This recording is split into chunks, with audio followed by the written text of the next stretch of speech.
जब हंगामा बना हुआ है तो अब सरकार ने नई रणनीति बनाई है दोनों ही सदनों में विधायी कार्यों को निपटाने की। और इसके तहत लोकसभा में आज बायोलॉजिकल डायवर्सिटी संशोधन बिल यानी कि जैव विविधता संशोधन बिल पर चर्चा हुई, उसे पास भी कर दिया गया। इसके बाद लोकसभा को शाम 5 बजे तक के लिए स्थगित कर दिया गया। उधर राज्यसभा में संविधान अनुसूचित जनजातियां आदेश 5वें संशोधन विधेयक पर चर्चा हो रही है।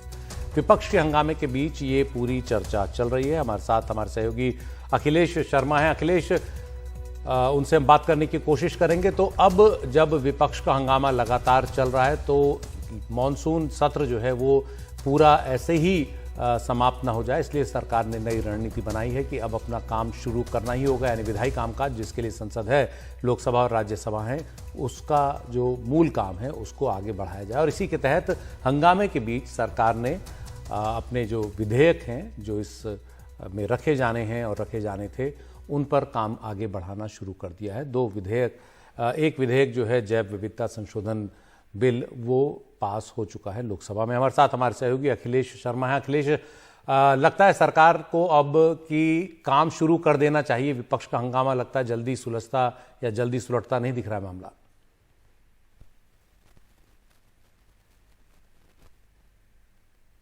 बिल्कुल सुशील, और सरकार इसी रणनीति पर काम क्योंकि एक लंबी लिस्ट है सरकार के पास, 31 बिल हैं जो इस सत्र में पारित करवाना चाहती है।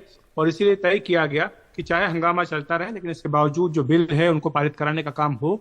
और यही कारण है कि आज हंगामे के बीच में ही दो बिल लोकसभा में और राज्यसभा में लाए गए और उनके लोकसभा में एक बिल पारित करा भी लिया गया। बायोडायवर्सिटी बिल जो है वो लोकसभा में पारित करा लिया गया और इसके बाद लोकसभा की कार्रवाई को 5 बजे तक के लिए स्थगित कर दिया गया है। विपक्ष जो है हमलावर है, वो लगातार ये कह रहा है कि इस मुद्दे पर पीएम मोदी को सबसे पहले सदन में आकर बयान देना चाहिए, उसके बाद चर्चा होनी चाहिए, सरकार की ओर से चर्चा होनी चाहिए। सरकार कहती है कि चर्चा के लिए वो तैयार है, लेकिन पीएम बयान दे इस बात से सहमत नहीं है क्योंकि ये जो आंतरिक सुरक्षा का मामला है ये गृह मंत्रालय के अधीन आता है और इसलिए गृह मंत्री अमित शाह अपनी ओर से बयान देंगे, चर्चा का जवाब भी देंगे, ये बात सरकार की ओर से कही गई है। लेकिन जिस तरह से विपक्ष लगातार आक्रामक है, हमलावर है, उसके बाद विपक्ष ये भी कह रहा है कि वो अविश्वास प्रस्ताव लेकर के आएगा। इसी के चलते सरकार ने रणनीति बनाई है कि जो जरूरी विधायी कार्य है उन्हें निपटा लिया जाए और इसलिए सांसदों को भी कहा गया है कि वो सदन में पूरे समय मौजूद रहें। और यही कारण है कि दो बिल जो है वो लगाए गए, इनमें से एक बिल पारित करा भी लिया गया है। जी, बहुत बहुत शुक्रिया अखिलेश इस पूरी जानकारी के लिए।